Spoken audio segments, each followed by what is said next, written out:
The first product that we're going to detail is the Nighttime Repair. Now, it's part of a family, the Nighttime Repair, the Nighttime Repair Plus, the Vitamin A Boosting Cream. This is kind of like the big trio that we recommend quite often to our aging clients. Why? Well, we have some highlight ingredients here. In particular, vitamin A, right? We're using a form called retinyl acetate. Right? A lot of the forms that we use on the market, which we use in Circadia as well, retinol is the alcohol form. Right? It's considered to be the natural form. When you see retinol, OL, at the end, that means it's alcohol. When you see tocopherol at the end, OL, that means it's the alcohol form of the vitamin. Unfortunately, we have challenges, issues, right? Stability issues, not exactly like we have with vitamin C, but similar to where the product is unstable. The ingredient can oxidize very, very quickly. So just like with vitamin C, our ingredient suppliers create ester forms. And in this case, it's the ester combination of an organic acid and an alcohol, right? So we have retinyl acetate, acetic acid, and retinol, the alcohol, come together to create retinyl acetate. I really like this one, and you may have heard of others. There's retinyl propionate that was pioneered by Dr. James Fulton. He became a very good friend of mine. He and my grandfather were friends years and years ago. In fact, there was Dr. Fulton at the University of Pennsylvania that helped to pioneer some of the research on retinoic acid prescription strength retin A, along with Dr. Kligman way back in the 60s and the 70s. But he also introduced retinyl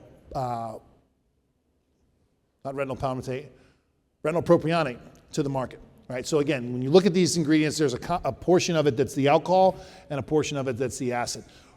Retinyl palmitate is another one. And you see retinyl palmitate in a lot of products. It's in a lot of the over-the-counter products. It's a fairly antiquated form of vitamin A because when you look at the ester molecule, a part of it is the alcohol and a part of it is the acid. In the case of retinyl acetate, it's 89% retinol and 11% acetic acid. Right? So that's still a really high percentage concentration of retinol vitamin A. If you look at retinyl palmitate, it's only 48% retinol and 52% palmitic acid, right? So if you're using that, again, you can look at the percentage and say, well, this one's a 1% vitamin A, this one's a 1% vitamin A. Well, how much of it is the active molecule of the retinol? So it's something to take into consideration when you're looking at your activity.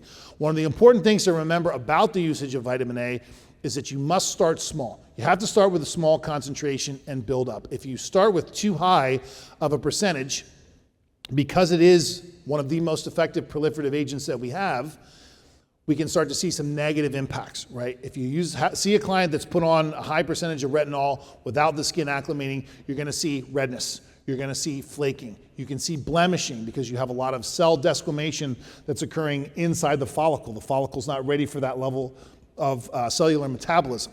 Right, so you want to start with a small concentration and then build up. And that's what we've done here with this system. So the Nighttime Repair, a relatively conservative percentage to start, is the 0.3%. 0.3% retinol acetate. And a lot of brands have modeled their recommendations off of this as well. I would argue to say that my grandfather was one of the first to introduce this because he introduced this system way back when the company was founded in 2001. A number of others have followed suit. And although vitamin A is the main attraction here, there's a lot of supplementary ingredients. There's a very effective support cast to make this a very, very complete night cream. So while the vitamin A is accelerating proliferative activity, it's stimulating connective tissue, dermal proteins, we have other ancillary ingredients working together. One of my favorite, you're gonna hear me talk about this quite a bit here today, is Matrixyl Synth 6. Matrixyl Synth 6 is one of the Matrixyl ingredients to the entire family. Back in 1999, Matrixyl was launched by a company called Sederma. In 2003, just before I joined the industry, they launched something called Matrixyl 3000. Those two ingredients were it for the longest time. But the beautiful thing about some of these ingredient suppliers is they're biotechnology companies. A lot of them are actually pharmaceutical companies with cosmeceutical divisions. So we start to see this trickle-down effect of medical technology making its way into professional skincare. Incredible stuff. I will tell you that era between 2004 and 2010, there was so much innovation that came through. Right? And for those of you that weren't in the industry at that time, that's when we went from literally 5 commercial peptides on the market to over 100. So there were huge advances. And again, it was the increase in the amount of technology that the ingredient suppliers were putting out. So Matrixyl Synth 6 It's a collagen stimulating peptide, but even more specifically, it stimulates the right types of collagen. There's 25 different types of collagen that are found functioning throughout the body. It's 1, 3, and 4 that are giving the buoyancy, the structural integrity, and the tensile strength to the dermis. Right? When we look at different forms of connective tissue, different forms of collagen, some is considered to be adherent connective tissue, scar tissue, right? So you want to make sure that you're triggering the right amount. So it's not just about collagen, it's about one of the specific types. Timecode, TECA, and Synchrolife. Now this is a trio, and we're starting to incorporate these ingredients into a lot more of our formulations because this is now circadian rhythm technology. Right? I have the benefit now, 20 years later, after my grandfather founded this concept as a brand in professional skincare, to not have to walk into a room and say, "Hi, my name is Michael from Circadia." And someone says, "Circadia, isn't that a bug?" It's not a bug. It's not a bug. It's a skincare product. But it happens all the time. So now, when we work with our ingredient suppliers, right? You guys go to trade shows, you go to Vegas, you go to New York, you go to Florida, you go to Dallas.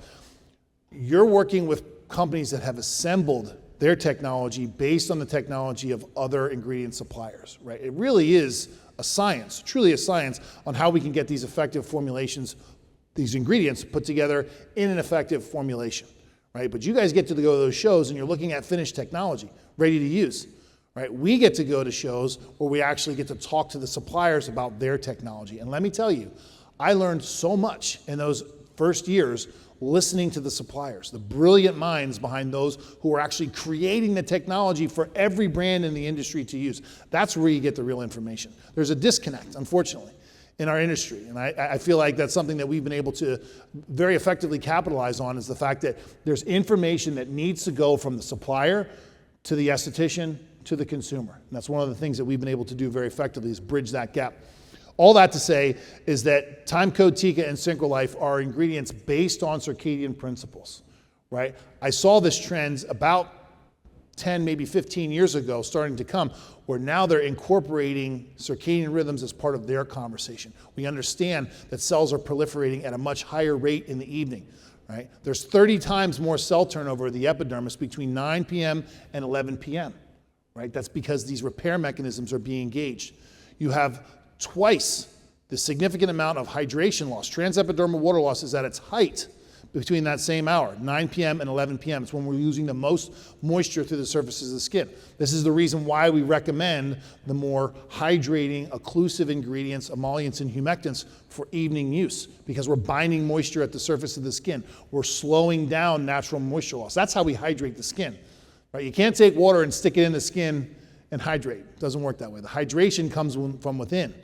Right? When we're talking about hydrating the skin with skincare, we're slowing the amount of transepidermal water loss. A good moisturizer will reduce TEWL by about 30%.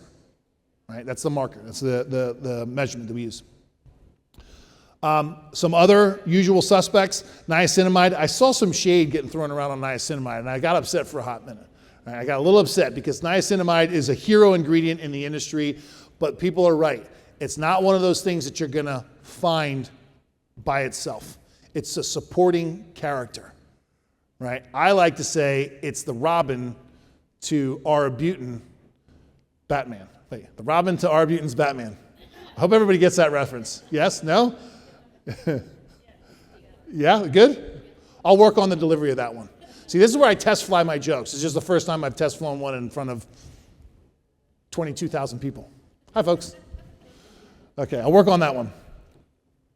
Niacinamide, again, so effective. It's an anti-inflammatory. We know how well it works for helping to reduce inflammation. It increases microcirculation as well, which is critical for an aging client.